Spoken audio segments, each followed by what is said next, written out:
Revenue Service will be looked at like everybody else. Just about everybody's going to be looked at. So Vance is set to meet with Ukrainian President Volodymyr Zelensky at the Munich Security Conference. We want the war to come to a close. We want the killing to stop, but we want to achieve a durable, lasting peace, not the kind of peace that's going to have Eastern Europe in conflict just a couple years down the road. And welcome into Human Events Daily. I'm Michelle Backus, filling in for the great Jack Posobiec, who is currently in Munich, Germany right now. Of course, he is over there where a lot of things are going on. We're going to dive into it in just a moment. But Jack's been circulating in the news, folks, over the past day. And I'll tell you what, the Washington Post, nonetheless, a little late on this. We've been saying it all week. Your scoop is a bit late here. Nonetheless, here's the headline. Pete Hegseth's team invites far-right activist Jack Posobiec on overseas trip. The offer triggered alarm among Pentagon officials concerned about the military being dragged into partisan warfare.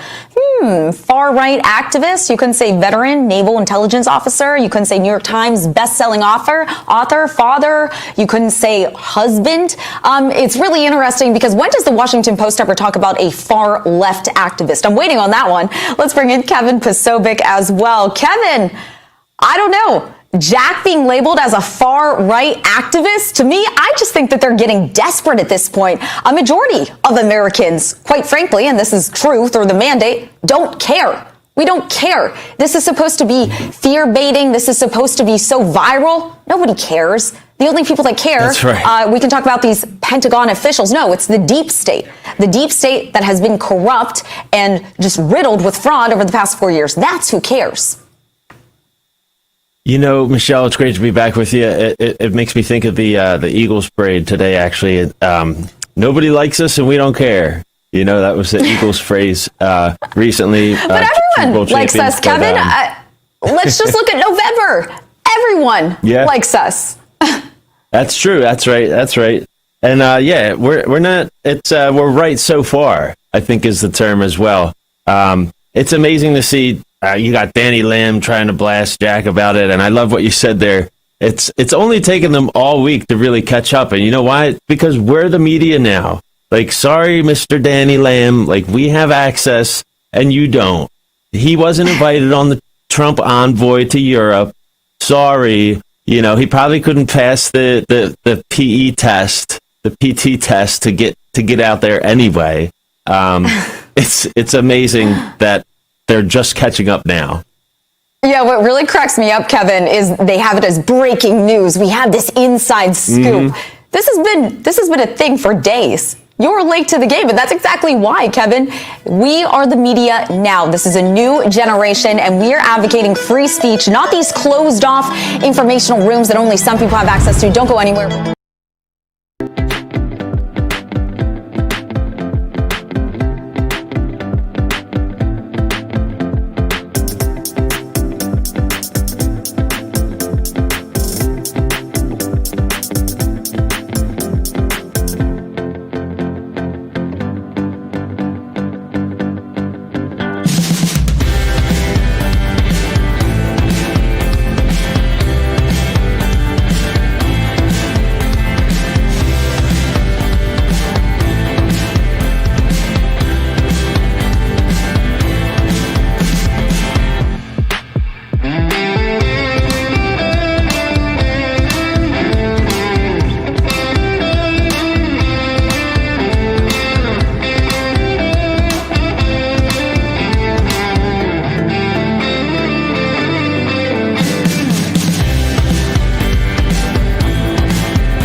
nothing will stand in our way, and our golden age has just begun. This is Human Events with Jack Posobiec. Now it's time for everyone to understand what America First truly means. Welcome to the Second American Revolution. And welcome back to Human Events Daily. I'm Michelle Backus, filling in for the great Jack Posobiec. Guys, JD Vance is really ensuring that America is first, yet again, showing peace through strength, showing power, something that's quite refreshing after the past 4 years. He's over at the Munich Security Conference right now. And it's funny to watch the headlines. For instance, I'm looking at Yahoo News right now. JD Vance escalates conflict with Europe in alarming speech at Munich. This is what they're doing right now, if you haven't noticed, with the mainstream media. They're trying to paint these images as if Republicans are stirring the pot and we're going to cause these massive conflicts. No, for the first time in 4 years, we are showing strength. We're putting our foot down. We're not letting everyone walk all over us anymore. Those days are done, and that's what the American people voted for. Of course, let's continue this because the Washington Post, of course, is trying to come out with this breaking news that Hegseth team invites far-right activist Jack Posobiec on overseas trip. Again, let's be clear. We've been talking about this for days. They are late to the game. It's funny that they're trying to make nothing into something. That's how desperate they are right now. But here's the thing, Washington Post. Where was your invite to Munich? Where's your invite to be on the front lines, understanding exactly what's going on as history is in the making? Oh, wait, you're not there, because you keep peddling false narratives and propaganda. You want to talk about far-right activists? Where the heck are the far-left activists? Why aren't you ever talking about them? Because I could name quite a few right now. But in the meantime, let's actually hear from someone who is in Munich right now and does have a front seat to history in the making and isn't trying to peddle some propaganda. Jack Posobiec, who's over in Munich right now. This is Jack Posobiec reporting live from Munich, Germany, the Munich Security Conference, where Vice President J.D. Vance just delivered a fire burner speech dissenting against the EU leadership here on the European continent. J.D. Vance came out swinging, saying that the main threat to Europe is not Russia, it is not China, but it was in fact the abandonment of traditional European values, and the main urgency was about mass migration, the open borders spectacle that has led to multiple attacks on the European homeland, including an attack at the Munich Security Conference itself on the very day that it began, an Afghan migrant driving into a crowd of German citizens, killing at least one. He directly, J.D. Vance, blamed these attacks and blamed this on the policies of mass migration pushed deliberately by the European leaders. He also excoriated Europe for continuing to censor and even criminalize free speech and free expression, giving multiple examples of this, including the arrest and imprisonment of a man in the UK for praying outside of an abortion clinic. J.D. Vance then held a bilateral summit with Volodymyr Zelensky, the president of Ukraine. All eyes were on this summit after Pete Hegseth's speech to NATO, talking about future membership for Ukraine, and, of course, from J.D. Vance's speech itself. Scott Bessent had traveled to Ukraine earlier this week, which we exclusively reported on at Human Events Daily, with the mineral treaty that President Trump and Zelensky had discussed. That treaty was not signed at the meeting there in Kiev. President Zelensky told Bessent at the meeting that he would review it within 2 days and then bring it back to the Munich Security Conference to potentially see if there would be a signing.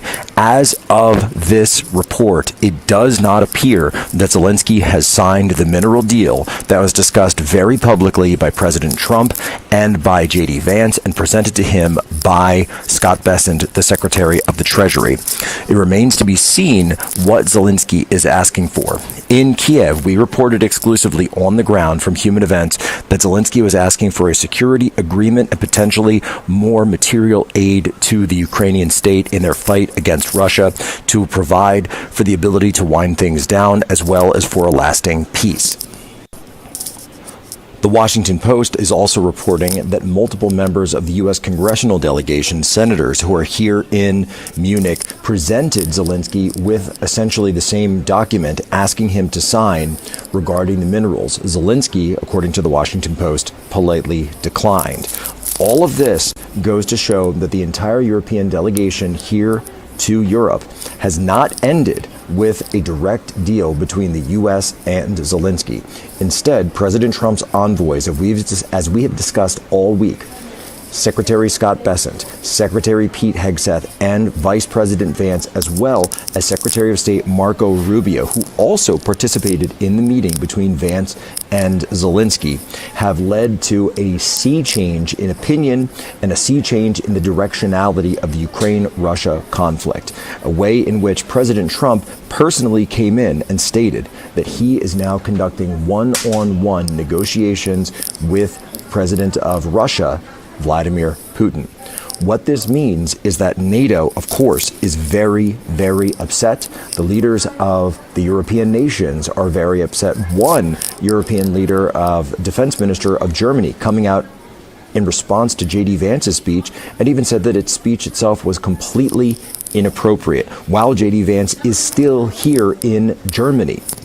This is a shock to the European allies, but it shouldn't come as a shock because President Trump and J.D. Vance stated unequivocally many times that they viewed that Europe needs to shoulder their burden for this conflict. And if they wanted it to continue, that it would be done on a shared price value, that the United States would no longer be delivering the blank check for all European security, certainly not for the Ukraine war. President Trump campaigned on peace, and putting an end to the war is the first way to get there on the European continent. J.D. Vance as well coming out and saying that he was not looking for a short peace, but was in fact looking for a comprehensive peace deal to not only secure the end of the Ukraine war, but also a lasting peace for the European continent. President Trump's envoys have been here this entire week, as well as your humble host, Jack Posobiec, for Human Events Daily, reporting live and on the scene.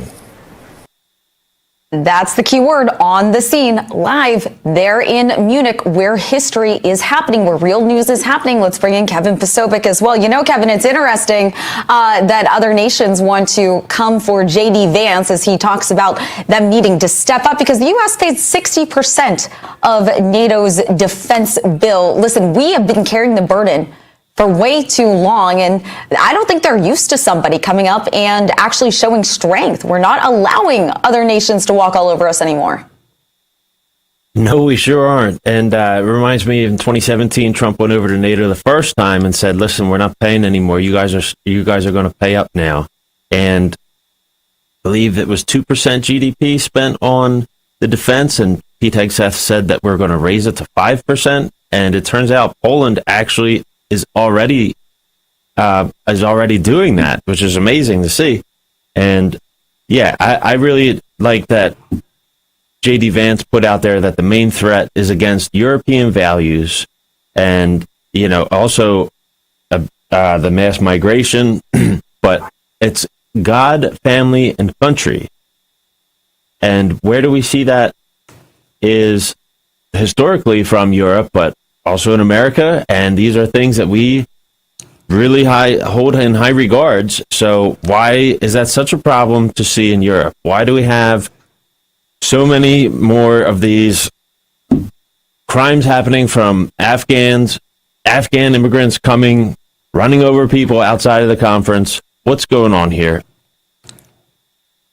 Yeah, it comes at such an opportune time, right? Just yesterday, we see an Afghan migrant run into a crowd. This is just one of many attacks that have happened by quote unquote asylum seekers over in Germany over the past 12 months. I'm getting reports here that J.D. Vance had a great speech in Munich, by the way, but I am seeing reports here that CNN and MSNBC pulled away about halfway in or so, which is interesting to know. And Kevin, isn't that funny? And I know we're going to dive into it more, but basically from what we're seeing here, not a lot has happened yet in terms of peace negotiations with J.D. Vance and Zelensky. Again, we're keeping an eye out for that. Don't go anywhere. You're watching Human Events. We have some really fiery content from that speech with J.D. Vance here in just a moment. We're going to show you. And of course, you're going to see the left's reaction to all of it. Don't go anywhere. You're watching Human Events Daily.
Welcome back to this Real America's Voice news break. I'm Terrence Bates.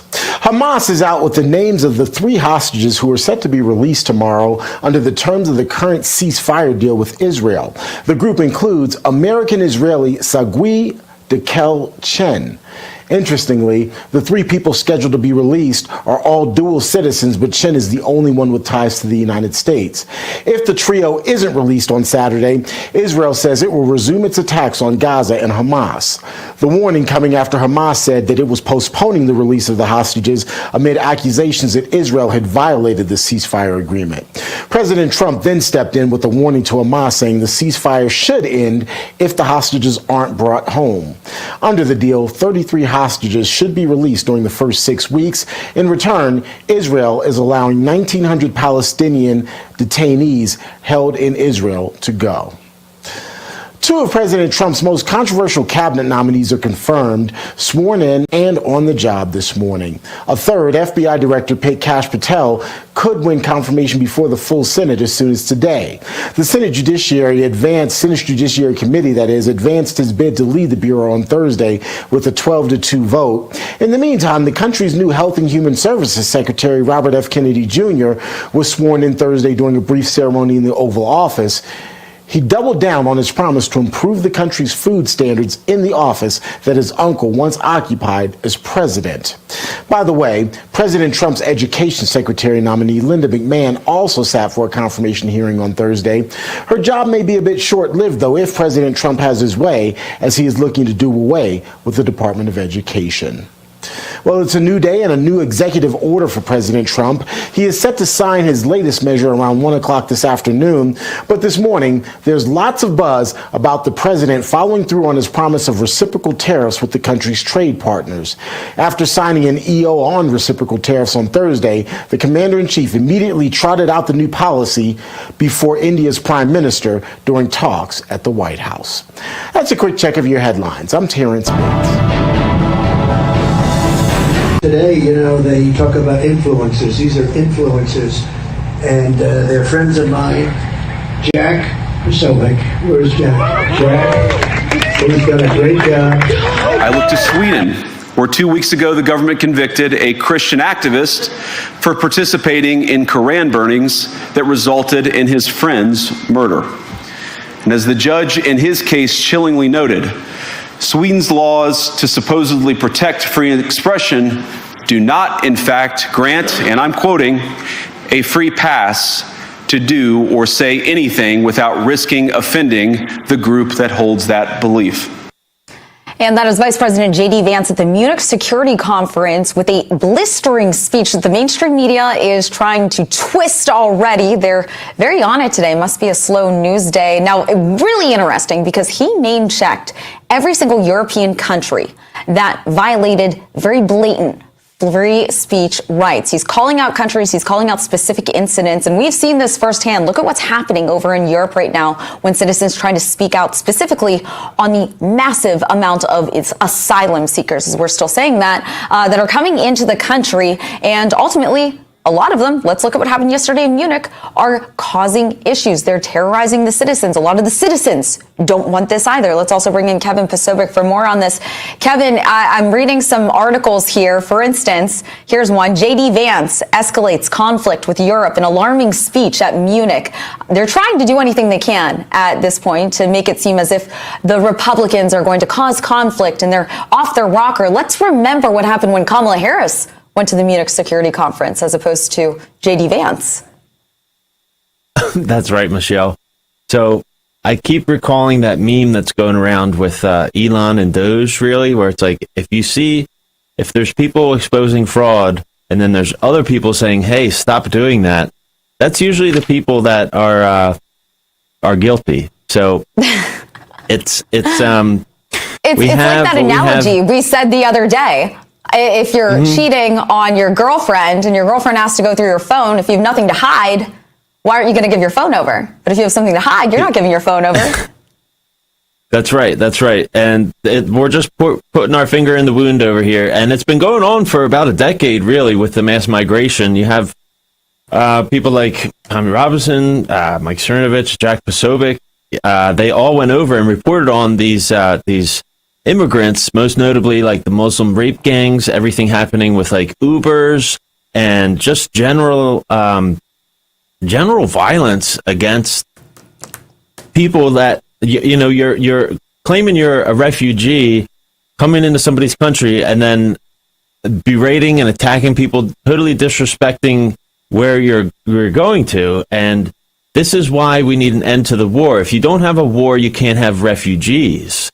So that's what we're trying to do with Mexico from the United States perspective, but also ending these wars, especially with Ukraine and Russia recently. That's why we're over there for this peace deal. And why doesn't Zelensky want to reach a peace deal? He doesn't want a peace deal with Putin. He doesn't want it with Trump. But listen, I believe Jack reported on it recently too, that, hey, Vladdy, for this Valentine's Day, if you just want to give us some names, drop some secrets for us, we'll gladly bring you to the United States, put you in witness protection.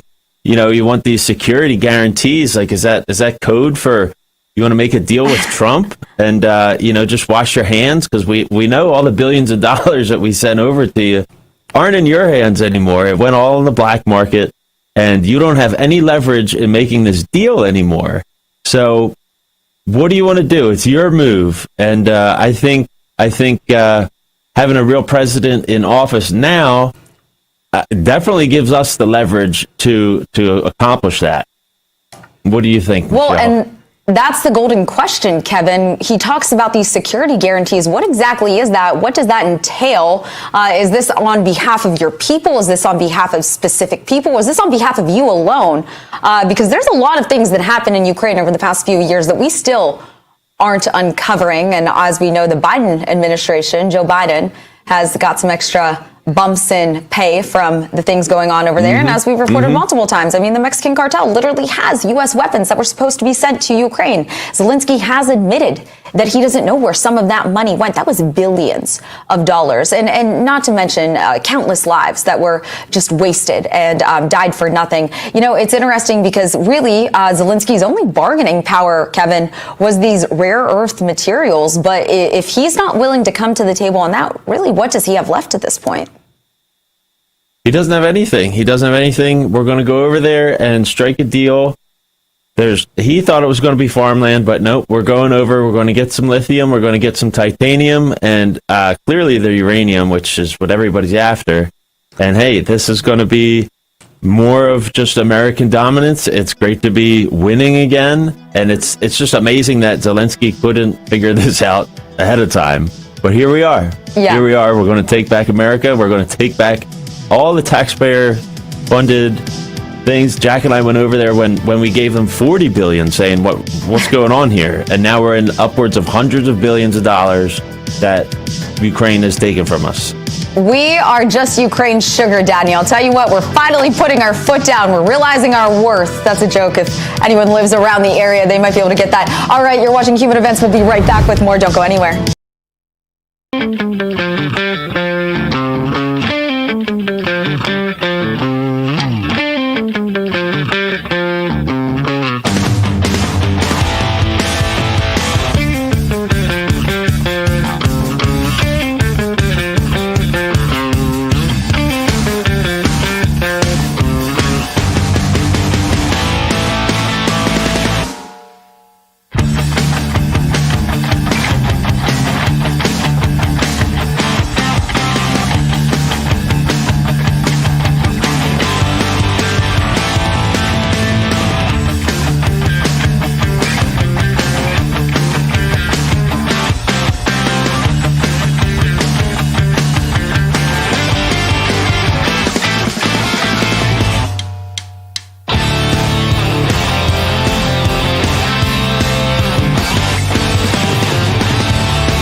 Welcome back to this Real America's Voice news break. I'm Terrence Bates. This Friday morning is off to a bit of a rocky start for nearly 1,300 federal employees. That's how many are reportedly being laid off at the Centers for Disease Control and Prevention as part of the Trump administration's efforts to trim the size of government. Leadership at the CDC, which is based in Atlanta, was notified today the job cuts make up about a tenth of the agency's workforce. Affected employees will reportedly receive 4 weeks of paid administrative leave, but there's no word yet when the layoffs will go into effect. The cuts are one way of lowering the agency's $9.2 billion budget.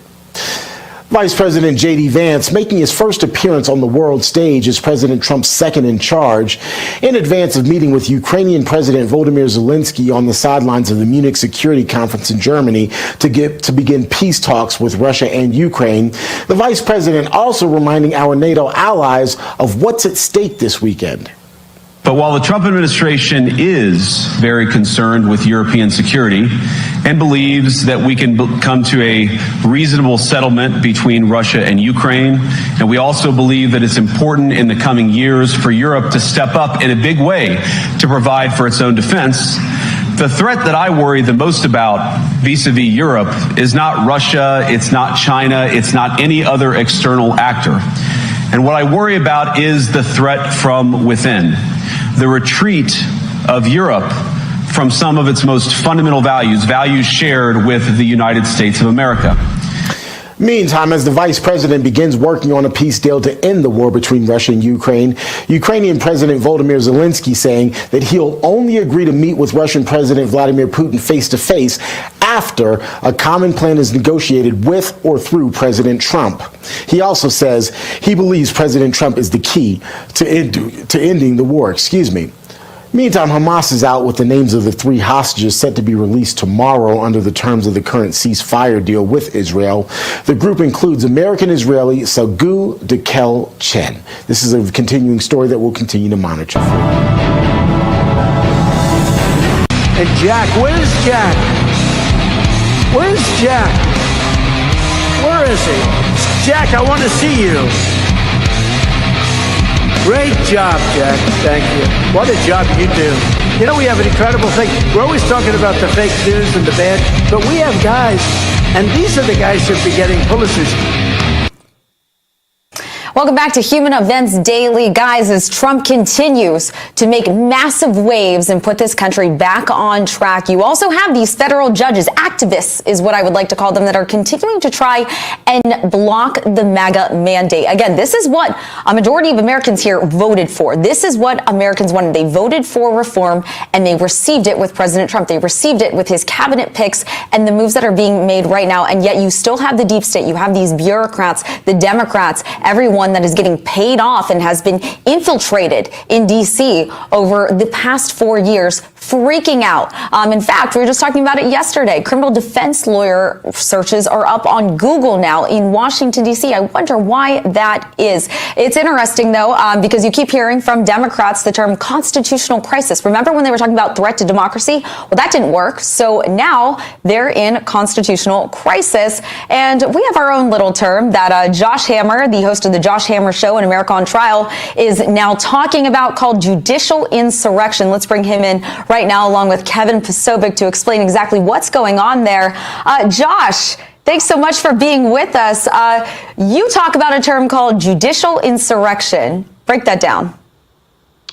Well, great to be with you guys. So, I mean, I'm not sure how else to describe what we're seeing unfold before our eyes here. And, you know, first of all, you're totally right that the American people gave a mandate to Donald Trump and his movement there, and that these judges are being obstinate and they're trying to thwart it by any means necessary. But I think it's worth just contextualizing what we're seeing. Let's flash back to Donald Trump's first 4 years. There were 64, by my tally, instances of so-called nationwide injunctions, universal injunctions against Trump the first time around. That number 64 is actually more than the first 44 presidents combined actually dealt with there, which makes sense because the entire idea of a so-called nationwide injunction, the entire idea that a puny little single federal judge deep in the bowels of a forum shop, deep blue jurisdiction, whether it's in Hawaii or Seattle, Washington, or Portland, Maine, the notion that that single judge can bring the entirety of the government to a halt is completely unconstitutional, and it is only a modern fabrication. It only came into being in the late 1960s. So really, the ball has been in the United States Supreme Court's court, no pun intended, for years now to once and for all definitively rule that these things are actually unconstitutional. But unless and until they do so, the courts are going to keep on acting up. Fortunately, there are also ways, I think, for the Congress and for the executive branch, for the Trump administration, to deal with these courts in a way that would not necessarily require SCOTUS review. So SCOTUS should, for once and for all, deem that this judicial insurrection, these nationwide injunctions, are lawless, they are unconstitutional, and they will never be the law of the land any longer there. But Congress is going to have to start to get its hands dirty here. So Jim Jordan, the House Judiciary Committee, guys, it's time to start filing some articles of impeachment. Elon Musk said that earlier this week. He is completely right there. The actual legal language in Article 3 of the Constitution says that judges shall sit, quote, during good behavior. We know from some pretty good legal scholarship and some historical research that during good behavior has the same meaning as high crimes and misdemeanors in Article 2 of the Constitution, which Alexander Hamilton defines in Federalist number 65 as basically being a breach of the public trust, which basically means that when you act in a matter where the public has lost trust in you, then you have committed an impeachable offense. How else to describe what we're seeing from people like Judge McConnell in Rhode Island, who threatened the Trump administration with criminal contempt? How else to describe what we saw from Judge Engelmeyer in New York City earlier this week, who threatened Elon Musk and Doge very, very badly unless they submit all funding decisions when it comes to the Treasury Department through his desk there. So I want to start to see articles of impeachment as well there. And last but not least, when it comes to the executive branch, if Judge McConnell actually tries to follow through on this criminal contempt threat, let's see how that plays out. Okay, dude, what are you going to do? You're going to hold a Trump administration person in criminal contempt there? Well, Trump can just issue a pardon on the back end. It's not going to end well for you. So the judiciary, we know, is the least dangerous, is the weakest branch. And I think, as Antonin Scalia once said, that they are about to be reminded, frankly, of their own impotence.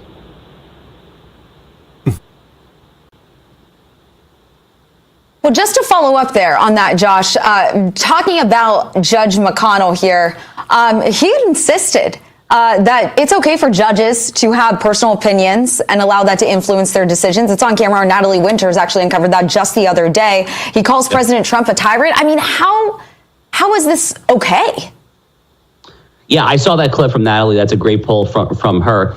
These judges are activists. You're totally right to do it. Look, I clerked on the Fifth Circuit Court of Appeals myself 7-8 years ago now. I mean, I've met any number of federal judges over the course of my lifetime. This notion that every person who puts his hand on the Bible and takes the oath is necessarily a fair, neutral arbiter of the law. You know, thank goodness we're blessed to have many such constitutionalists, including my own former boss, Judge Ho, on the Fifth Circuit. But there are many people on the left who are just literally just political activists in robes. By the way, going all the way up to the United States Supreme Court, Sonia Sotomayor, that woman is a political activist. I'm sorry, but when she is issuing decisions there, I genuinely do not think that Sonia Sotomayor and Ketanji Brown Jackson, but especially really Sotomayor, probably more even so than Jackson, if you're splitting hairs there, I do not think that she is arriving at a seriously considered prudential judgment as to what the law requires there. These people are just issuing political mandates there. And we saw that in that clip that you mentioned that Natalie Winters brought up about Judge McConnell talking back in 2021 in the post-George Floyd era there about how he grew up as a privileged white man and how it is incumbent upon him to try to think about how if there is a black or a gay or a transgender or alien, whatever, defending before his court,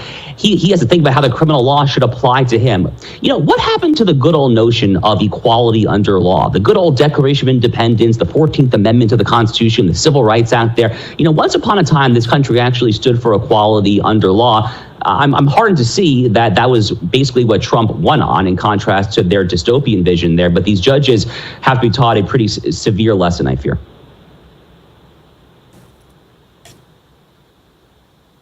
Yeah, these judges are evil, Josh.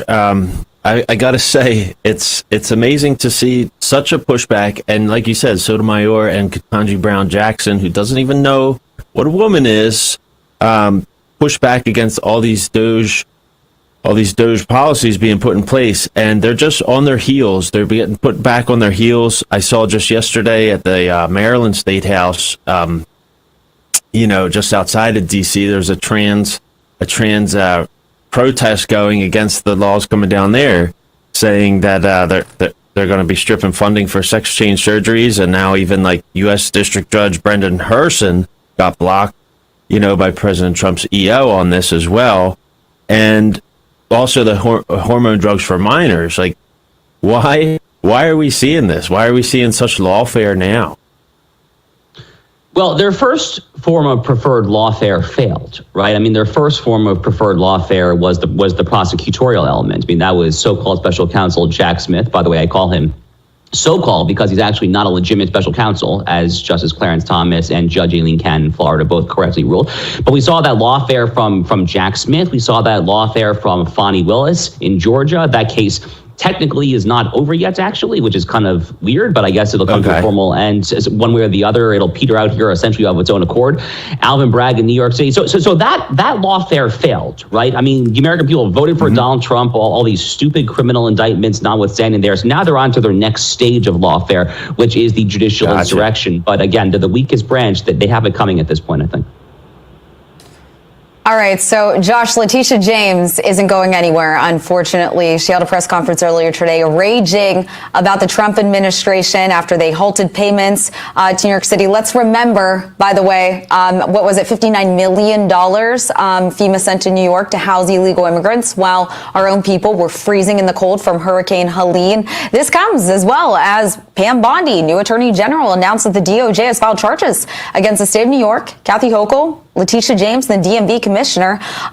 What do you think is going to come of this? And how do you think this is going to play out? Is Letitia James just freaking out right now? She's trying to do anything she can to save herself? Well, first of all, these are righteous lawsuits that Pam Bondi is filing against New York State, against Kathy Hochul and Tish James, and out in Chicago against the very socialist mayor there, Mayor Johnson, as well as the governor, J.B. Pritzker. I mean, you have to go after these so-called sanctuary jurisdictions. And the somewhat provocative way that I like to phrase what these so-called self-professed sanctuary jurisdictions is doing, they're basically trying to relitigate the Civil War. And let me explain what I mean by that. This country fought a very bloody, tragic war. Many people on both sides lost their lives 160 years ago. To once and for all resolve the question as to whether or not the states can nullify federal law. That was the old theory, right? I mean, that was John C. Calhoun, the slave-holding South Carolinian back in the 1830s, 1840s, the idea of a nullification crisis, that the states can just nullify federal law. That was what the Democratic Party stood for before the Civil War. And now, apparently, really just neo-Confederate Democrats, frankly, in the year 2025, are basically trying to resuscitate the ghost of John C. Calhoun. They wouldn't call it that, obviously. They think that they're taking the moral high ground, but that's actually exactly what they're doing here. So what Pam Bondi is doing is basically just affirming that, no, federal law is supreme. Under Article 6 of the Constitution, the Supremacy Clause very clearly says that this Constitution and all statutes and treaties passed pursuant to the Constitution, that is a supreme law of the land. The states cannot nullify or cannot undermine federal law. So she's basically just trying to uphold federal law. I would actually take it one step even further than this. There's a 1987 Supreme Court case called South Dakota versus Dole, which basically stands for the proposition that the Department of Justice and Congress, if they want to, can attach federal funds to states and localities on the condition that they do something as long as that something is related to the funding. So in concrete terms, what I mean by that, the federal taxpayer actually subsidizes a lot of local police departments across the country. At this point, the DOJ, working hand in hand with Majority Leader Thune, Speaker Johnson, and the Republicans in Congress, they should make sure that not a penny of U.S. taxpayer dollars flows to any local police department in a so-called sanctuary jurisdiction. You should basically require that as a condition of receiving that aid from the federal taxpayer, that these local jurisdictions do not obstruct federal law enforcement when it comes to the deportation operation, when it comes to ICE, DHS, and so forth there. And ideally, you would condition that funding on them, not just obstructing them, but actually actively assisting them. So, basically put the ball in their court. So I love these lawsuits. Pam Bondi's doing the right thing, and I hope that there's frankly more to come. I love hearing that. That shows the connection between ICE and DOJ.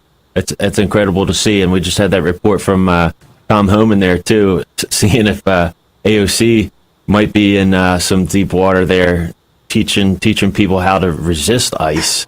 But that's amazing to see. Yeah, hey, the left said defund the police. Like, how the tables have turned. put the ball in their court. I love it. It's time to go on offense, guys. It's good stuff.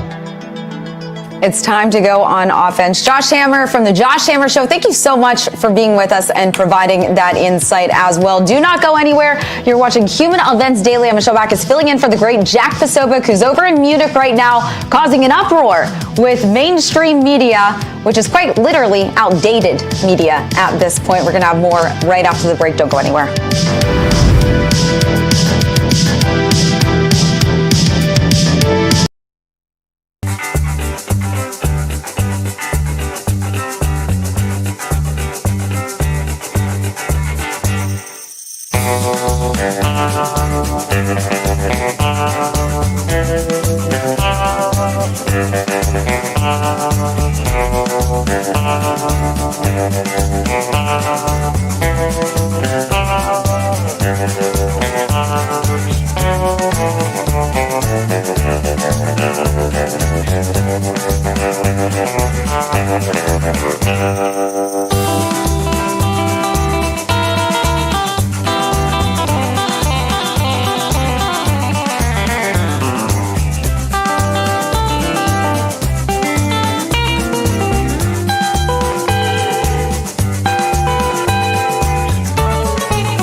When I'm working long hours, I'm always listening to Human Events with Jack Posobiec. All right, welcome back to Human Events Daily. I'm Michelle Backus, filling in for the great Jack Posobiec. Some breaking news coming in right now as 2 people were shot at the Eagles Super Bowl parade. Of course, this is early reports coming in, allegedly over a dispute. This comes as just last year during the Kansas City parade as well. 1 person was shot, and we're going to continue to pray for those victims as we find out more information there. Happening as well only moments ago, some other breaking news. President Trump signing an executive order halting all federal funding for schools which mandate the COVID vaccine. Guys, this is a long time coming. This is something that we've all been waiting for. Many of us have felt the effects of this unconstitutional COVID vaccine mandate. Mind you, we're going to take that right now. Take a look. Okay.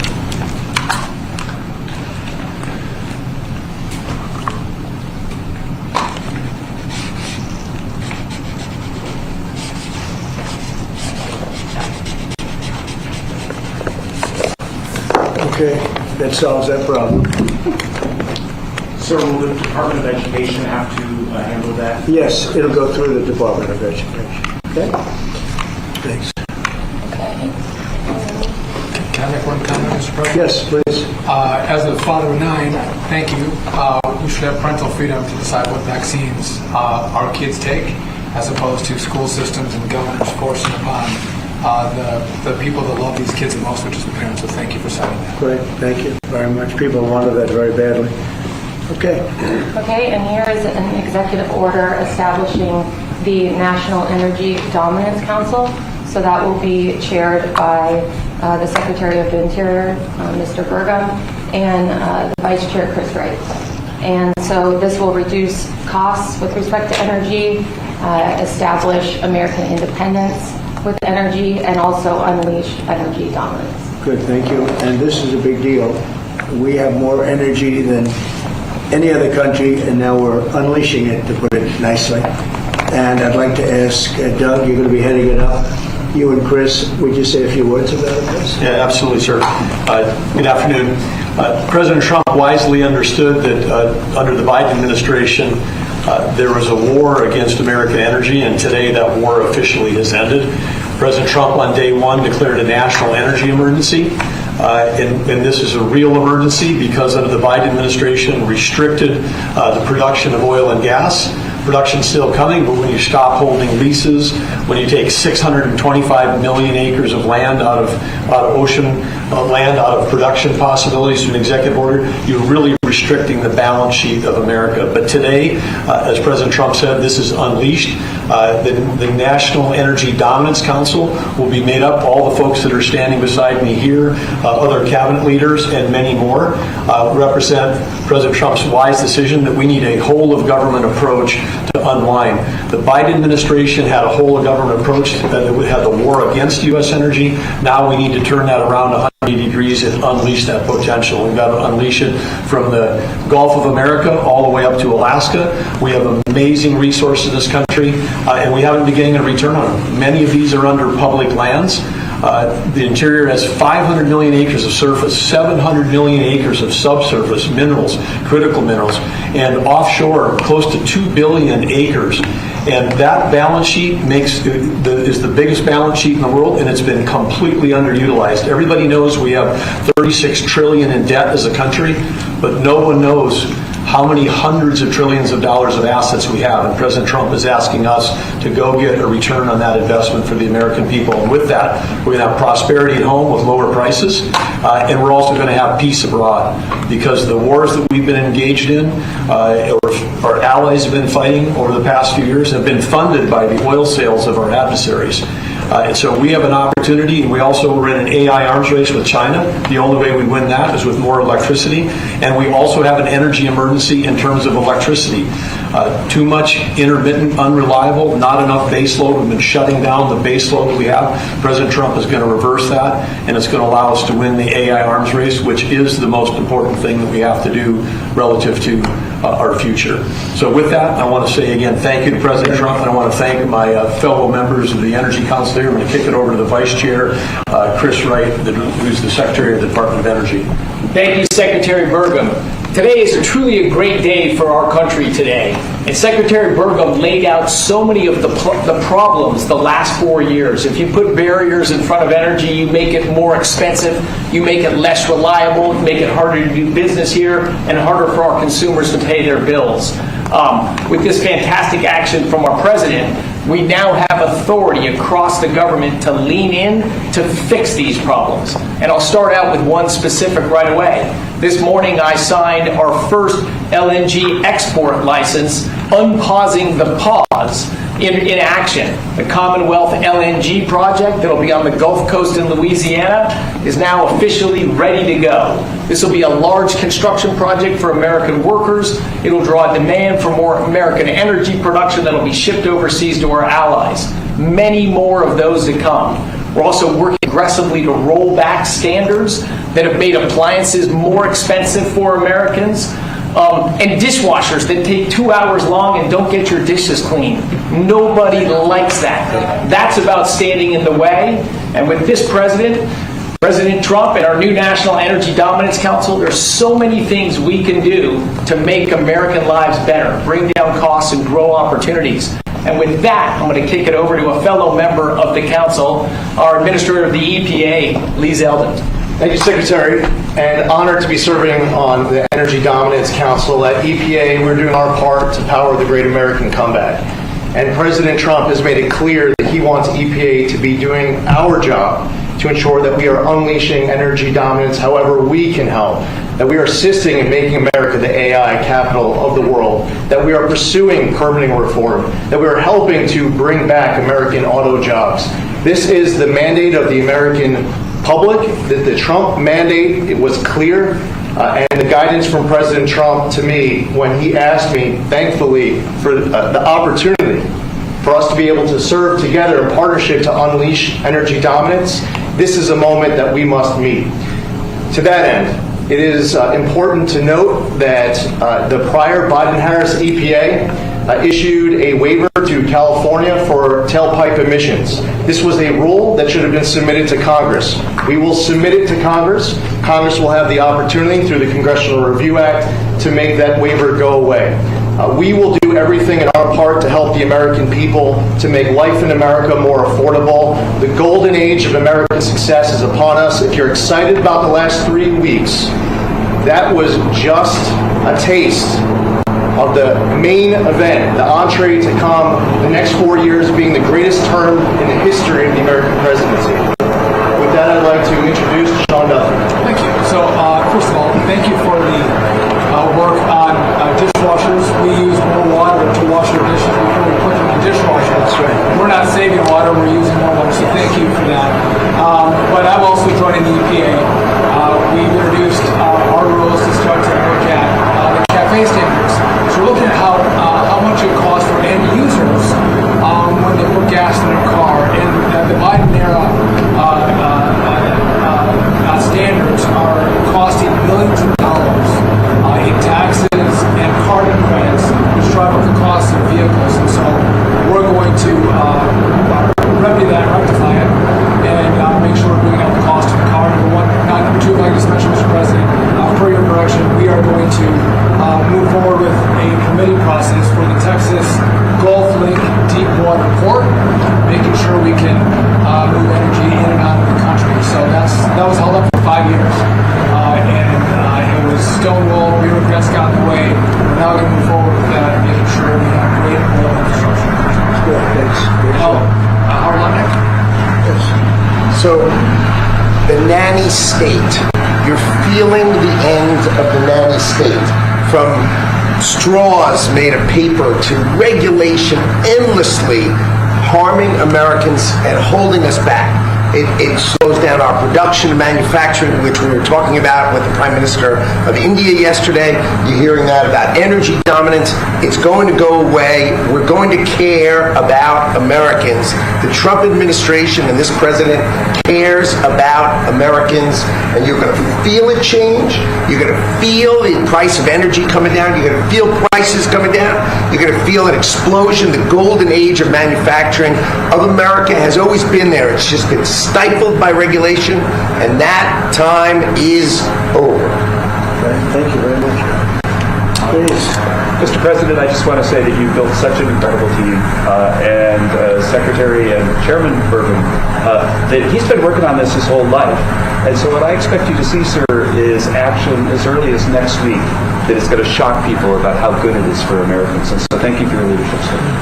Thank you very much, Kevin. And we are also working on a project that has been under wraps for 20 years. Everybody wanted it.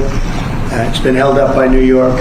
It's a pipeline that will have the energy prices in New York and in all of New England by 50, 60, 70%. It should have been done years ago. We'll be speaking to New York, and the New York is actually the biggest beneficiary because their energy costs are very high. This will reduce it very substantially.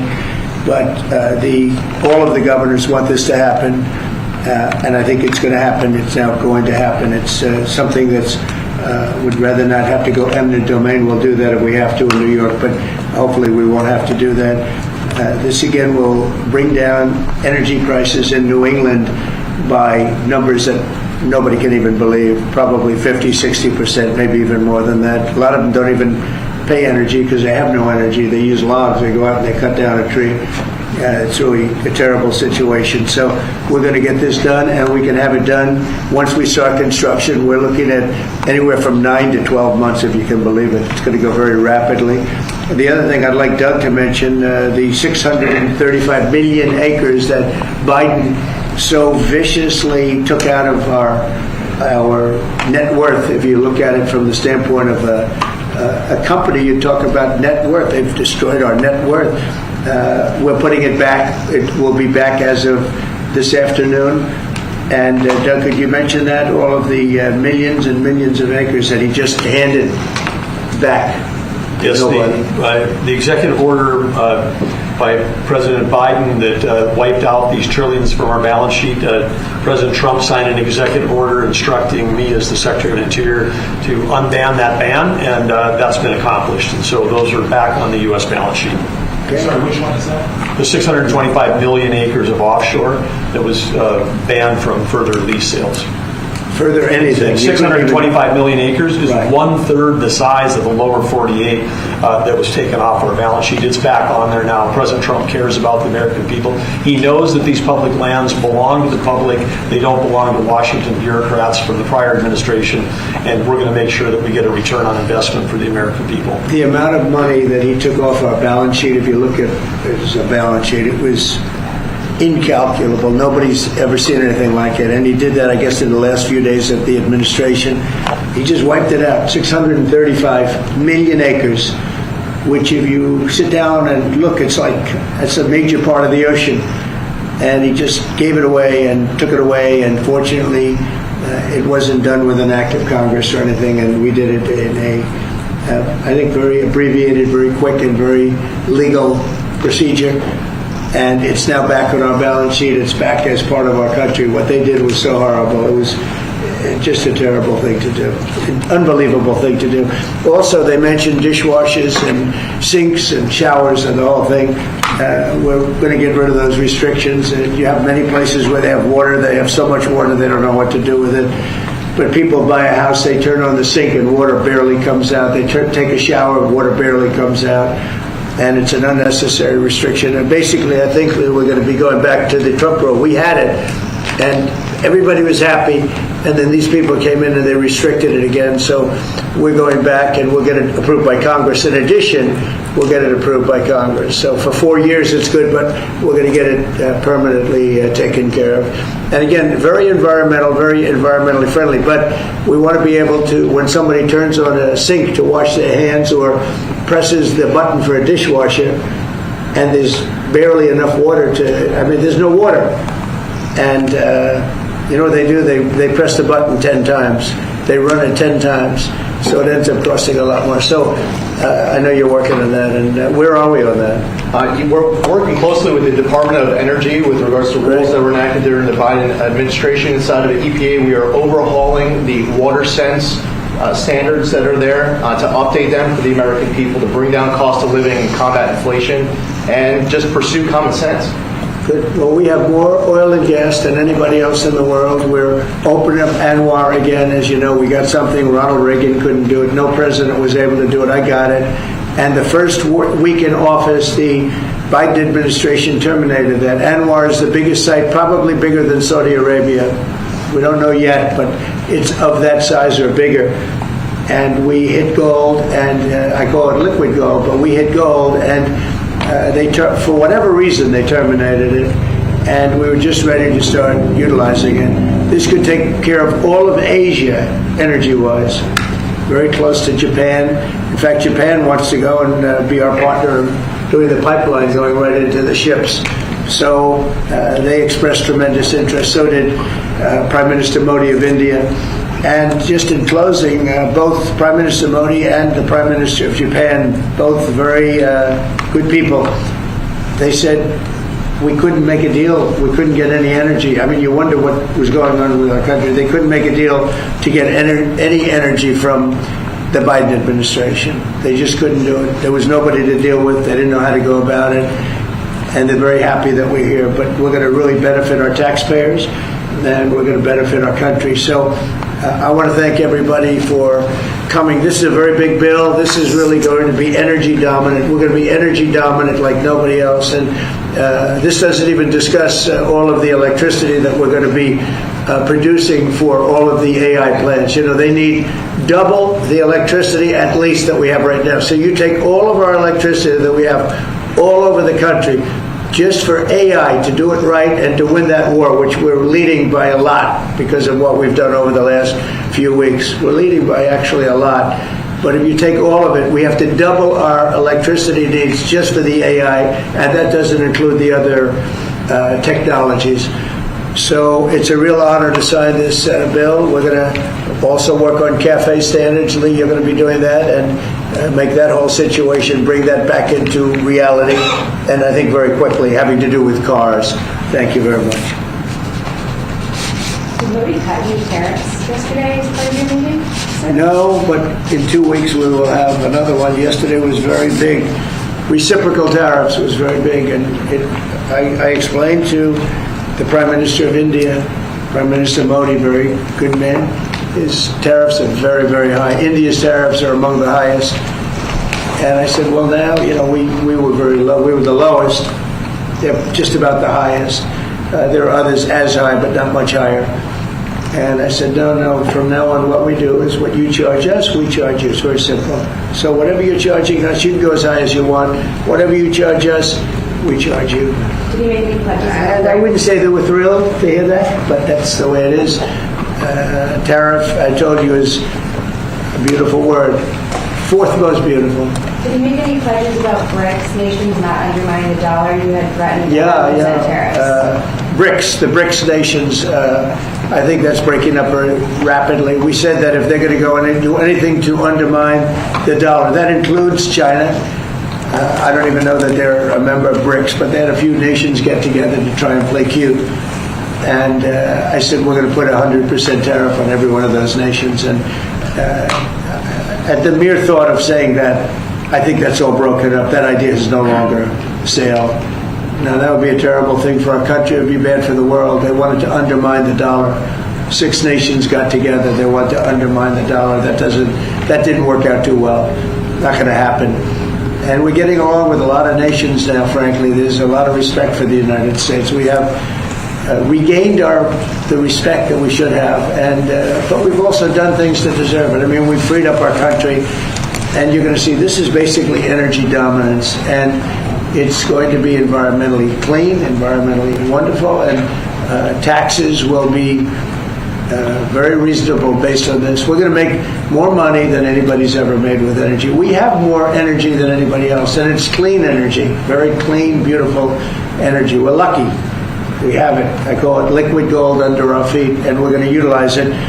So this is a very big bill, and I have a very talented group of people behind me. This gentleman was the #1 man in all of the oil industry. They said there's nobody like him, Chris Wright. And you know Doug actually made a tremendous fortune in technology, and he said, I'm going to run for the governorship of, he loves his state, of North Dakota. And he did, and he made it so energy powerful that I think you're more proficient in energy than technology, but what do I know? And this guy, everybody knows him, Sean. He's been, he's done a fast study on transportation, and he knows, he's learned a lot over the last few months. He's learned a lot. He's really been great. And Howard has built one of the great companies, Cantor Fitzgerald, that was wiped out, completely wiped out, other than a few people left in Europe. And he rebuilt the company into a bigger, better company. Cantor Fitzgerald is one of the most, absolutely one of the top companies on Wall Street, stocks, bonds, trading. And he took that, I mean, he literally watched the plane go into the building, into the World Trade Center. Amazing story. That alone is an amazing story. He was delayed because his wife insisted that he finally, after years, take his child to school. So he took his child to school that one day, because normally he would have been in the building at 6 o'clock in the morning. That's that business, right? So you owe your wife a lot and your child a lot, right? But his wife insisted that he take his child to school. For 5 years he didn't do it. He was horrible. What kind of a father was he? Okay, I'll do it. And he was therefore driving down at 43, whatever the time was, down the West Side Highway, and he saw the plane go into the side of the building. He said, wow. And he occupied the top 3 floors of the World Trade Center, of the one building of the World Trade Center. And you know what happened there? He lost 100% of the people in that, his whole company was there. And he rebuilt his company step by step over years and became bigger and stronger, and he gave a tremendous amount of the profit to the families of the people that died, which he didn't have to do. And now he's working with us. He did an incredible job. I mean, anybody in that world, they know Howard Lutnick very well, and I'm honored to have him running commerce. He's going to be incredible. He loves it. He loves the country. And Lee was a great lawyer, a great congressman, very successful person, both as a lawyer and as a congressman, and knows a lot about the environment, cares about the environment, and we were lucky that I was very happy that you joined. And he was with me right from the beginning, always was with me, and I've always been with him. And Kevin Hassett, we know everybody knows Kevin, and he's fantastic. And you and Lindsay, you and your team are incredible. The job you've done, we really appreciate. Thank Will. And the job you guys are doing is really fantastic. We're knocking this out. Brian, do you have a question? I actually do. What kind of piqued my interest is growing up on the Texas Gulf Coast, natural gas, the LNG that you mentioned. Yeah. What's the potential for like new jobs or growth in that area? I mean, because that part of the country, Southwest Louisiana, Southeast Texas, they depend on that. Oh, I would say that potential is simply tremendous. 20 years ago, the United States was the biggest importer of natural gas in the world. And we had natural gas prices 2 or 3 times higher than they are today.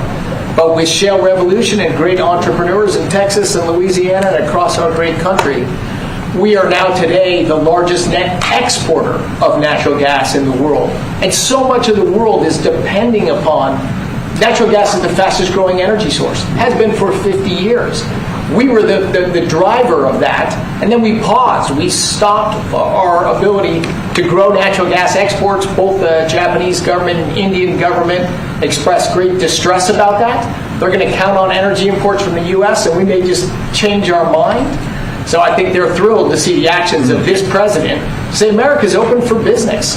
Yes, we have the energy, we have the people, we have huge job opportunities and investment opportunities, not just in the oil and gas industry, but all those surrounding communities that are lifted up by that more production here. And as we produce more production at scale, not only does it allow us to export, but it becomes more efficient, and it helps us drive down the cost for our domestic consumers as well. Yeah, I know they're really happy. Just let you know. Thank you, because I grew up in that area. Thank you, Brian. And I will say this, that this all started 8 years ago when I got elected. We were doing this, not to the extent that we're doing it now, but we were doing this, and we became number 1 in oil and gas by far. And we were number 3, even number 4, some would say. When I left, we were number 1 by a lot.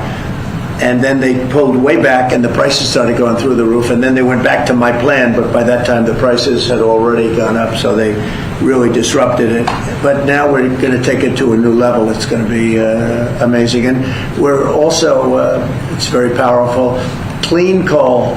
We have more coal than anybody. This is good, beautiful, clean coal. And if you notice, China's opening up a coal plant a month. Germany is now opening up a coal plant every 2 months. Very powerful. It's probably the most powerful source of energy in terms of generation of electricity and other things. And we're going to utilize our good, clean, beautiful coal and oil and gas. We have more than anybody of everything, and we're going to take advantage of it. And I appreciate everybody being here. Mr. President, please. Can I ask you, sir, about what's happening in Munich? Senator Roger Wicker shepherded Defense Secretary Hegseth through his confirmation. He got through that process. And we had some tough words for him overseas. He said it was a rookie mistake for Secretary Hegseth to outline what would or would not happen as far as Ukraine's membership in NATO goes. And then I haven't heard that. I mean, Roger's a very good friend of mine, and Peter's obviously, he's been doing a great job. Did you know what I haven't heard. Let me look at, you tell me something. I have not heard of The it. question I had is, were you aware of what Secretary Hegseth was going to say in his speech at NATO? Generally speaking, yeah. Generally speaking, I was. I'll speak to Roger. I'll speak to Pete. I'll find out. Mr. President. Mr. President. Energy Dominance Council. That is for all forms of energy. Does that include all forms of energy? Yep. And the pipeline you mentioned, sir, is that Constitution pipeline in New York? Is that the project that's going to be? Yeah, that's what it is. And you know, they've been trying to get it for 20 years. And what it means is for New York, upstate New York, and even everywhere in New York, also other states, but in particular New England, that New England will now, I think, will cut the energy prices, and big cuts in New York too, but cut the energy prices literally in half. We have the permits. We have permits that just about everything we need. A New York permit, and I would imagine they want to, because their energy prices will come down so far. And it's a lot of jobs for New York. It's a great thing for New York. Everybody wants it. We'll be meeting with the various governors, the governor of New York, and the other governors too. And we can have it built in about 9 months, and let's say 1 year, but we can actually have it built in pretty close to 9 months. It's all set. We have most of the permits, almost all of the permits. And on just, you're prioritizing energy dominance today. You've also prioritized trade balance. The oil industry is a little worried about the steel tariffs. I mean, they put 20,000 feet steel in the ground at a well. How will you balance that? Is there a You're talking about steel and aluminum. Indeed, steel tariffs. So the steel, I saved the steel industry in my first term by putting on tariffs because China was dumping massive amounts of steel. Others also, but mostly China. And I put very substantial, we took in $600 billion worth of tariffs from China. No other president's taken up, literally haven't gotten 10 cents from China, not 10 cents. And hundreds of billions of dollars came in from China. And they understood it. They understood what I did. But the dumping stopped. And had I not done that, you wouldn't have one steel mill, I think I can say, not one steel mill operating in this country. And we need steel. We need steel. I mean, there are some things you have to have, and steel is one of them for military, etc. So I think steel is going to be very strong. It's going to be very strong. I think it'll go back to being really powerful. We saved it. I mean, we were talking about U.S. Steel last week. U.S. Steel would have been closed, totally closed. We saved it. And now it's going to become, I think, very, very profitable. The tariffs are going to save a lot of industries. Mr. President, U.S. Steel, go ahead, finish that. If the Japanese company that's interested in U.S. Steel wants to take a minority stake as opposed to full ownership, a minority stake I wouldn't mind greatly, but what they're doing right now is they're going to be investors, and they're going to be investing in, I think, debt and various other things. But we didn't want to let U.S. Steel go to a foreign company. U.S. Steel was the greatest company in the world for a period of 15 years. It was, it was the big deal 80 years ago or so. And psychologically, we can't even think about letting that happen. But what is going to happen, and we've already seen it, you see it in the stock price, with the tariffs, U.S. Steel is going to be a real powerhouse again. Mr. President. Just follow up on Jackie's question about Munich. Vice President Vance's speech to the conference has ruffled quite a few feathers in Europe. What did he say to ruffle them? He was talking about the freedom of speech and migration in Europe. Do you believe that European leaders have a fundamentally different view of the world than this administration's? Well, I heard his speech. You're talking about JD's speech, right? Yes, sir. I heard his speech, and he talked about freedom of speech, and I think it's true in Europe. They're losing their wonderful right of freedom of speech. I see it. I mean, I thought he made a very good speech, actually, a very brilliant speech. And Europe has to be careful. And he talked about immigration. And Europe has a big immigration problem. Just take a look at what's happened with crime. Take a look at what's happening in various parts of Europe. I thought his speech was very well received, actually. I've heard very good remarks. And in regards to Ukraine as well, yesterday you mentioned that you thought Ukraine's NATO aspirations were one of the main reasons that the war broke out. Who do you blame for the war, Ukraine or Russia? Well, I think that there were a lot of people to blame. All I can say is very simply, if I were president, that war would never have happened. And you know what else wouldn't have happened? The Middle East wouldn't be all blown up, and October 7th wouldn't have happened either. Those two areas, you wouldn't have inflation, you wouldn't have October 7th, you wouldn't have Russia and Ukraine fighting. None of those things would have happened if I were president. So to follow up on the Mr. Middle President? East, earlier this week, Mr. President, you mentioned auto tariffs the other day. When do you plan to unroll those? Howard, I'd say over the next sometime, maybe around April 2nd.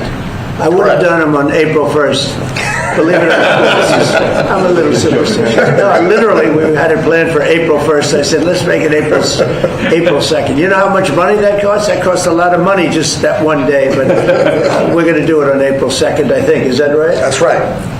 Okay. The lead prosecutor in Eric Adams' case resigned today, saying anyone who didn't press forward would be a coward. What's your reaction to that and to the overall implication that politics were at play here?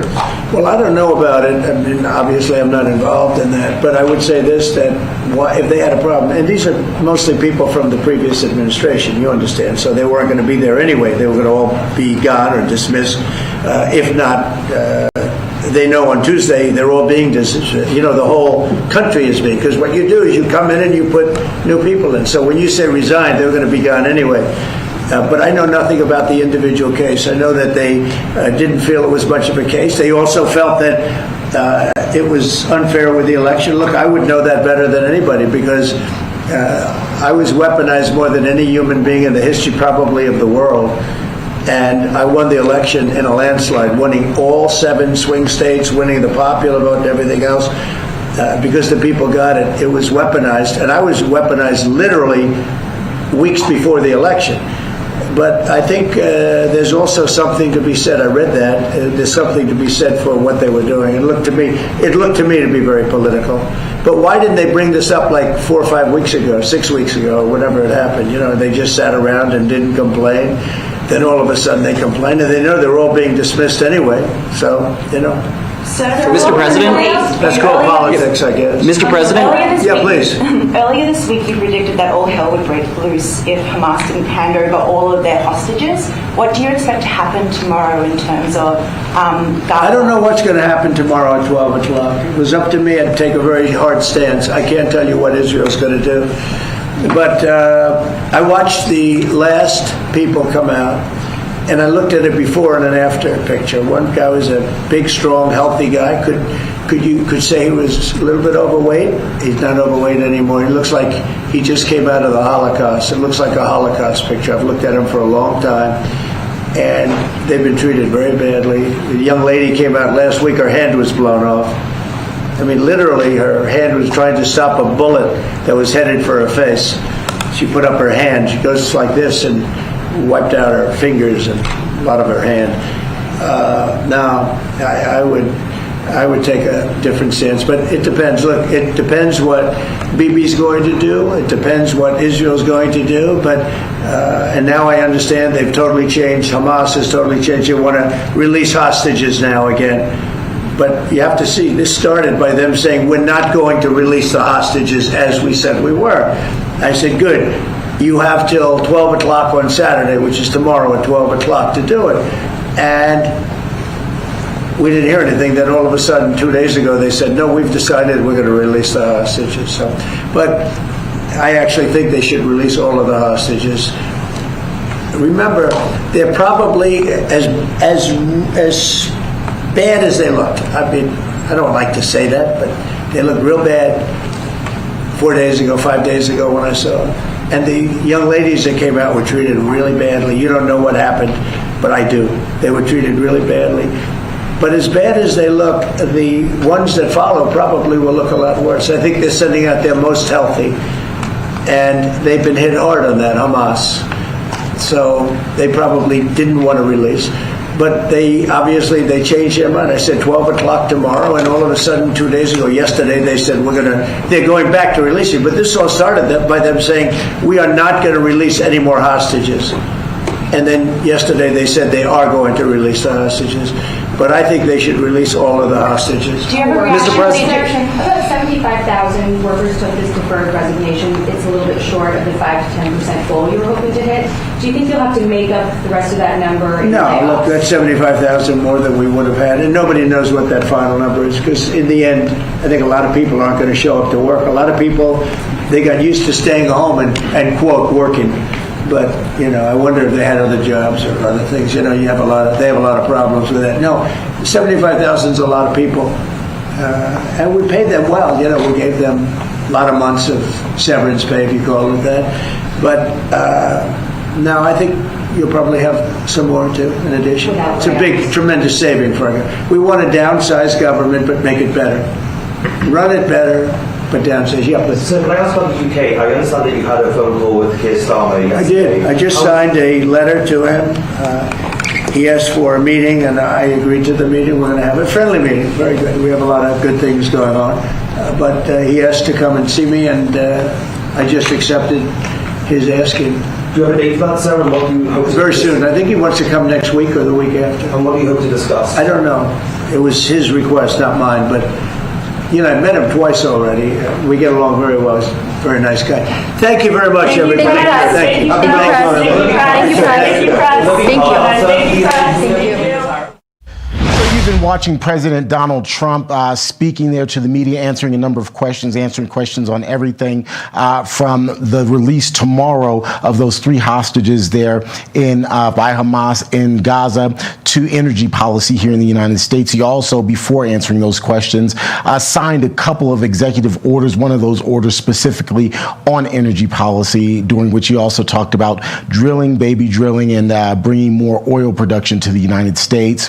The president now on his way to West Palm Beach, to Mar-a-Lago. He, of course, is going to be spending his weekend in Mar-a-Lago.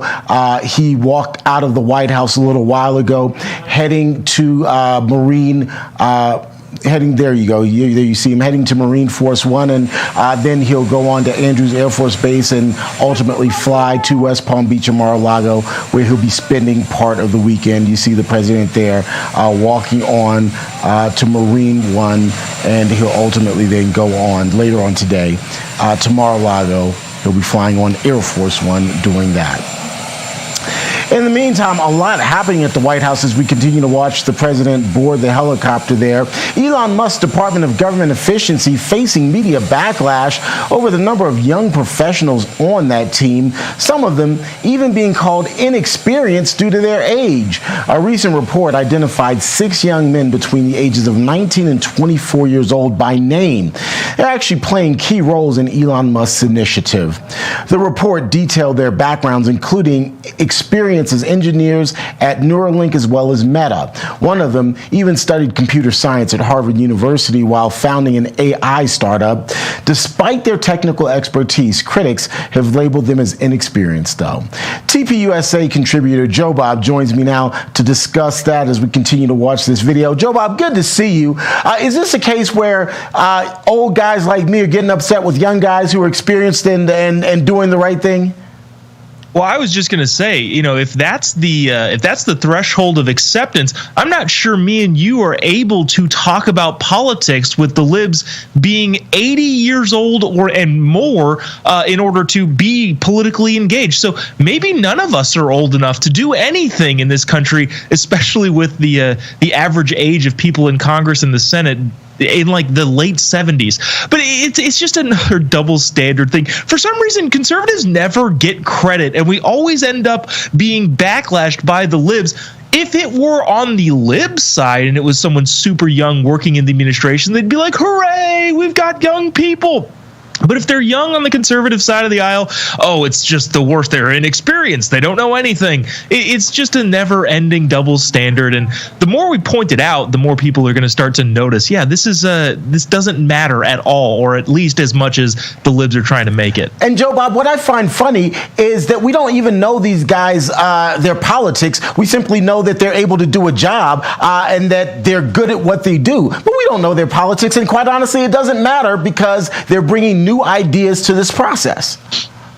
Yeah, and that's a great point. Nobody actually has asked them what they think about it. They're just doing a job of, hey, can you figure out where we're wasting money? Which, by the way, I tell this to my lib friends all the time. I live in California. We've got several lib friends. But if they were fiscal hawks and they were super concerned about wasting money, the government could do so much more with the money that they actually allocate efficiently. In other words, the libs have these, we love to spend money here, we want to spend money here.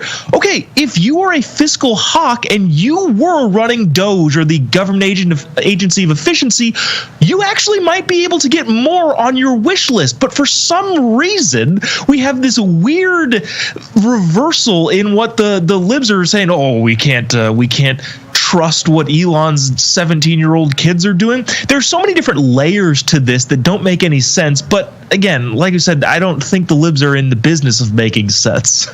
And to your point, what are you hearing from younger people as it relates to DOGE, specifically government fraud, waste, and abuse? It's something that obviously is going to more directly impact them long term because they've got more years ahead of them than behind them. So what are you hearing from young people as it relates to DOGE and the work it's doing? So it is interesting talking to kind of the younger voting demographic because they sometimes are difficult to get kind of the nuanced ideas in, like, hey, the government should be efficient. Okay, cool. What does that mean in tangible terms? What I think is fascinating is their reaction to the very real, hold on, we spent $70 million doing what, where? Once you have real tangible stories that people can grasp onto, like Elon Musk is giving out, like President Trump is putting out, like the DOGE department is pushing out, that's when younger voters start going, oh, these ideas, these conservative ideas, these efficient ideas actually have real world tangible realities. That's when they actually start to go, okay, this actually makes sense. So in a great way, with Elon's platform and stature, his public profile, he's able to put out these very real, very tangible stories that I think is resonating not only with all of the American people, but specifically with younger voters. Absolutely. Joe Bob, we're going to have to leave it there. I could go 15 more minutes because I am fascinated. I'm just going to tell you, I am fascinated with the work that DOGE is doing. And as you said, those stories make it real. Always good to talk to you, my friend. Have a great weekend. Appreciate it. You too. All right. Well, folks, the IRS is the largest collection agency in the world, and it just stepped up its enforcement for 2025. If you happen to owe back taxes or if you've got unfiled returns, don't wait for the IRS to come after you. Instead, know that simply avoiding your tax troubles, well, is probably one of the worst things you can do. Getting ahead of this is the smart move, but never, ever, ever contact the IRS alone. Instead, turn it over to the team at Tax Network USA. That's because not all tax resolution companies are the same, but Tax Network USA has a preferred direct line to the IRS, which means that they know which agents to deal with and which ones to avoid. Tax Network USA has proven strategies that are designed to settle your tax problems in your favor, whether you owe $10,000 or $10 million. Their attorneys and negotiators have resolved over $1 billion in tax debt, so talk with one of their strategists for free. Stop the threatening letters, stop looking over your shoulder, and put your IRS troubles behind you once and for all. Call 800-905-8000 or visit tnusa.com/RAV. That's tnusa.com/RAV. All right, we're going to take a quick break, so don't go anywhere, because when we come back, America's Voice Live will continue.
everyone. We appreciate you being here with us on this Friday afternoon.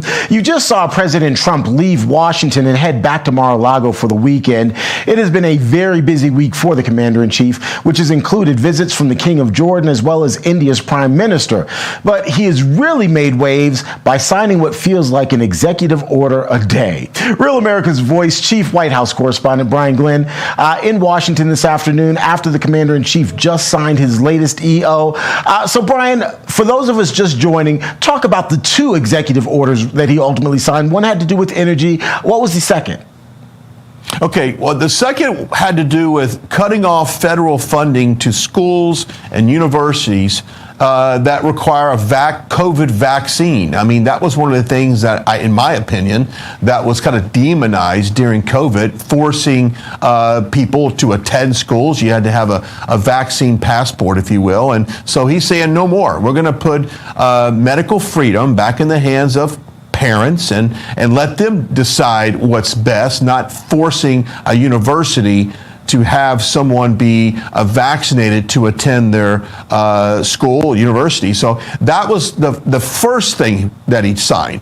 But to your point, he was surrounded by a team of officials from various departments, and it was all focused on energy, Terrence. And of course, you know, drill, baby, drill has been one of President Trump's campaign slogans for a long time. And it looks like, once again, President Trump is doing all he can to open up territories, to open up leases, to open up the ability to bring down fuel prices. Yeah, and you mentioned all the people, the various secretaries and other support staff that were there. I want to talk about that in just a little bit. But as it relates to the drill, baby, drill, one of the things that kind of struck me is that they were saying, yeah, we're going to get this signed, but as soon as next week, you could start seeing changes. So this is fast. They're moving at lightning speed.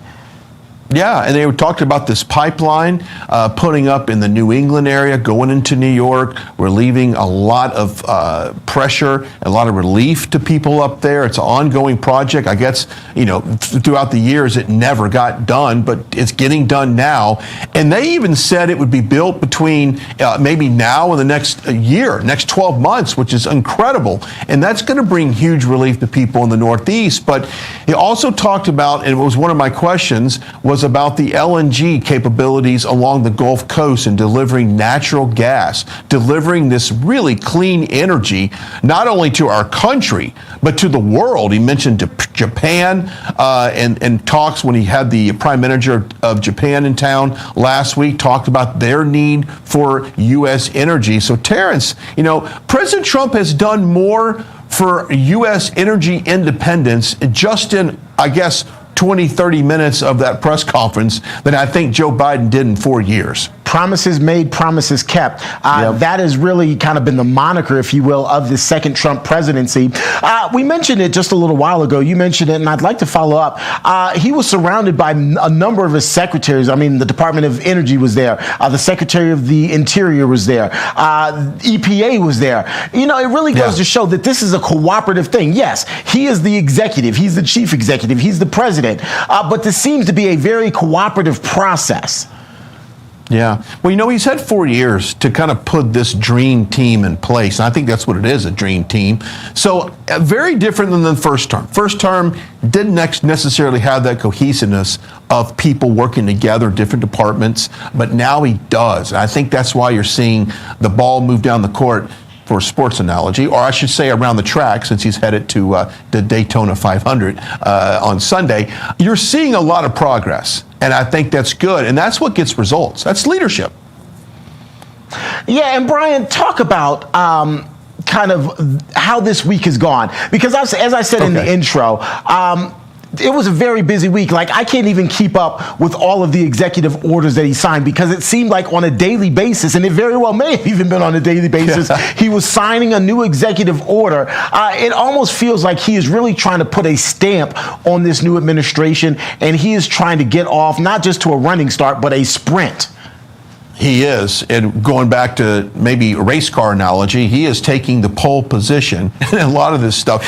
We get White House emails every day of executive orders and things that he's going to be doing during the day, Terrence. And honestly, I don't think I have enough data capability on my phone to process the amount of information coming out of the White House. Think about this for a second. In just a matter of a month, he's had maybe 4 or 5 world leaders there. We're talking about this big deadline tomorrow at noon for Hamas to release those remaining hostages. He talked about that during this press conference. So to your point, the news cycle right now under President Trump is as busy as I think they've ever had a news cycle under a president. I can't wait to see, when you look at the first 100 days in office, what exactly does that look like? I lost count on how many executive orders he's had as well. But more importantly, Congress, and you and I have talked about this on the morning show, Congress needs to get legislation in place to support these executive orders. It's very important that we do that. So the relationship between Speaker Johnson and President Trump and all of the legislation liaisons there, they kind of branch everyone together. They got to get busy because we have to put this on the books, or guess what, Terrence? Someone else comes in here, God forbid a Democrat or extreme leftist takes over this office. They're just going to reverse everything. Brian, you just shamed me because so much has been happening this afternoon that I forgot all about Hamas, and I've been reporting on it all morning long. But so much has happened, I almost forgot about that. And then, of course, there's Ukraine, Russia, the talks happening over in Munich right now. There's a lot on the table. Where does President Trump, how closely, I guess, is he watching all of those things as they unfold? It's interesting because once in a while, a reporter in the Oval Office, specifically there, will ask him a question on something that he has not heard yet. It could be remarks from someone, could be whether or not it came from J.D. Vance, Vice President Vance, or someone else. So very rarely does he not know. And he had a moment today where he said, I haven't reviewed that yet. This man is so connected to what's going on. You and I are lazy compared to President Trump. It is so hard to keep up with all the amount of information. Think about a news rundown right now. How do you build a news, a 30-minute or an hour news program on the amount of news coming out? There's not enough minutes in that program to do it. But yet every single day, the Trump team, I got to give a shout out to the comms team. They're on it. They'll push out the information as it happens. They scheduled these interviews. And let me tell you something. I saw Caitlin Collins of CNN on Seth Meyers the other day talking about the rapid pace of this Trump administration in terms of press conferences. And she said, hey, under Biden, you can plan your weekend. You can't do that now. Trump is very busy. All right, Brian Glenn reporting for us there in D.C. I know it's going to be a busy weekend. I'm going to see you Sunday. It's just a preview. I'll see you Sunday, Brian. See you at the Daytona 500. We'll be there. All right, brother. Talk to you soon. Safe travels. Well, while we may have won this election, the fight to restore our great nation is only beginning. Now is the time to take a stand, and Patriot Mobile, well, they're leading the charge. As America's only Christian conservative wireless provider, Patriot Mobile offers a way to vote with your wallet and without compromising on quality or convenience. Patriot Mobile isn't just about providing exceptional cell phone service. It's all about a call to action in order to defend our rights and our freedoms. With Patriot Mobile, you'll get outstanding nationwide coverage because they operate on all 3 major networks. If you have a cell phone service today, you can get cell phone service with Patriot Mobile as well with a coverage guarantee. Here's the difference, though. Every dollar you spend supports the First and Second Amendments, the sanctity of life, and our veterans and first responders. Switching is really easy because you can keep your number, you can keep your phone, or you can upgrade if you so choose. Their 100% U.S.-based customer support team will help you find the perfect plan for you. Right now, go to patriotmobile.com/RAV or call 972-PATRIOT and get a free month of service with the promo code RAV. Switch to Patriot Mobile today and defend freedom with every single call and text you make. Again, that's patriotmobile.com/RAV, or you can call 972-PATRIOT. All right, folks, stick around and don't go anywhere because America's Voice Live will continue right after this break.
Ohio, beautiful city. Here's a piece of trivia for you. Do you know what the nickname for Cincinnati is? If you don't, it's the Queen City. It also shares that nickname with Charlotte, North Carolina. Don't ask me why I know that, but I know that. All right, let's get you updated on some of the big stories of the day. Hamas is out with the names of the 3 hostages who are set to be released tomorrow under the terms of the current ceasefire deal with Israel.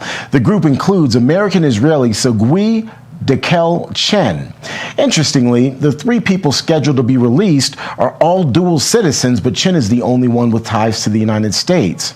If the trio is not released Saturday, Israel says it will resume its attacks on Gaza and Hamas. The warning coming after Hamas said that it was postponing the release of the hostages earlier this week amid accusations that Israel had violated the ceasefire agreement. President Trump then stepped in with a warning to Hamas, saying that the ceasefire should end if the hostages aren't brought home by noon tomorrow. Now, under this deal, 33 hostages should be released during the first 6 weeks of the deal. In return, Israel will allow 1,900 Palestinian prisoners and detainees that were held in Israel go. Well, it's Friday morning or Friday afternoon now, and it's already off to a rocky start for nearly 1,300 federal employees. That's how many are reportedly being laid off at the Centers for Disease Control and Prevention as part of the Trump administration's efforts to trim the size of government. Leadership at the CDC which is based in Atlanta, was notified earlier today. The job cuts make up about a tenth of the agency's workforce.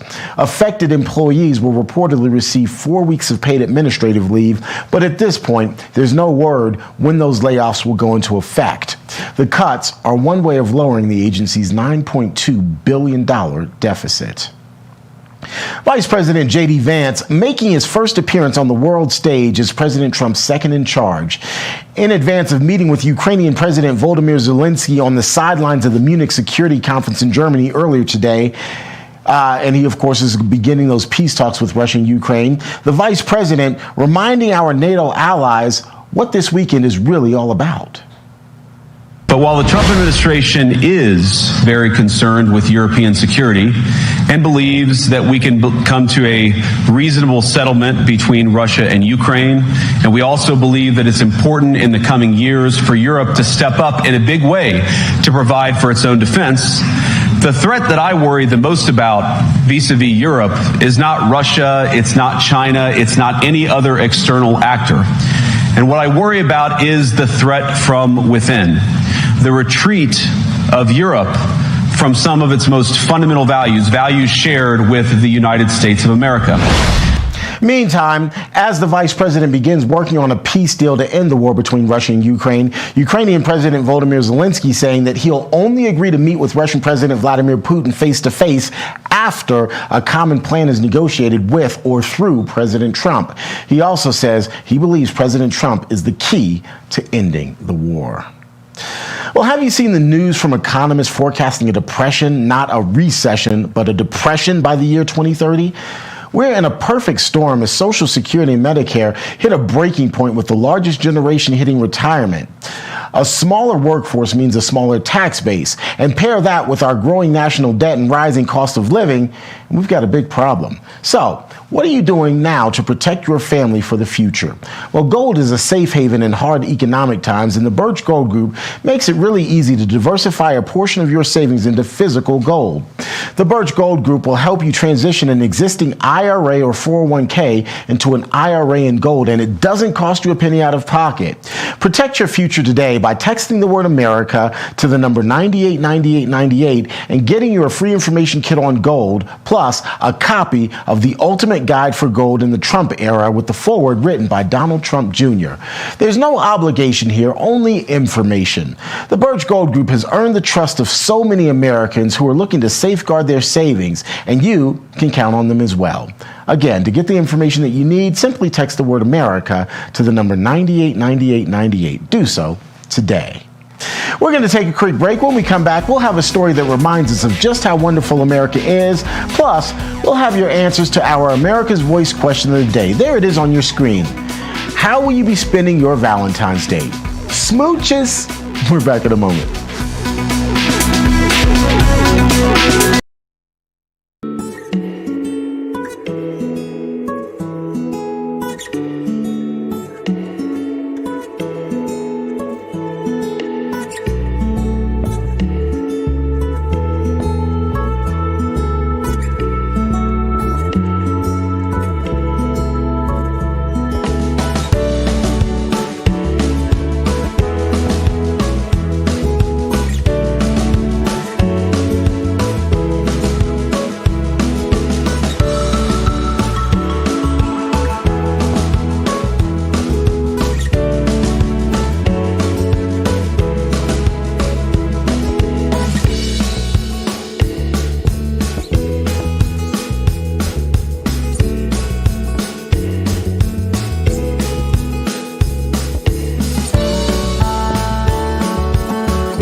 We